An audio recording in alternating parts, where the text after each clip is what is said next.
हाल ही में शादी के बाद से सीमा सिंह फिल्मी पर्दे से दूर हो गई हैं, लेकिन एक्ट्रेस बनने के बाद वे फिर से चर्चा में आ गई हैं। आज हम आपको सीमा सिंह का वह बदलाव दिखाने जा रहे हैं जो पिछले कुछ समय से चर्चा में है। सीमा सिंह की वर्तमान और पहले की तस्वीरों में जमीन आसमान का अंतर स्पष्ट है। शादी के बाद सीमा सिंह का वजन 92 किलो हो गया, लेकिन एक्ट्रेस ने कुछ ही महीनों में 29 किलो वजन कम किया, अपनी डाइट पर ध्यान देते हुए और नियमित रूप से जिम करते हुए। बढ़ते वजन के कारण उन्हें भी ट्रोलिंग का सामना करना पड़ा।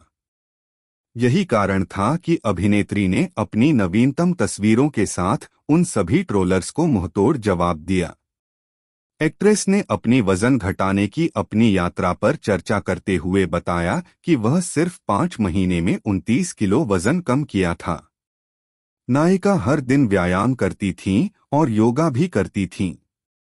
नायिका को उनके पुराने रूप में फिर से देखकर प्रशंसक भी खुश नजर आए। उन्हें लगता था कि अभिनेत्री जल्द ही फिल्मों में वापस आ जाएगी, लेकिन अभिनेत्री ने राजनीति में प्रवेश कर सबको हैरान कर दिया। इस वीडियो में बेस्ट पार्ट कौन सा है वो जरूर कमेंट बॉक्स में लिखे, ताकि उसके बारे में और वीडियो हम बना सके। ऐसे और वीडियो देखने के लिए चैनल को लाइक और सब्सक्राइब जरूर करें।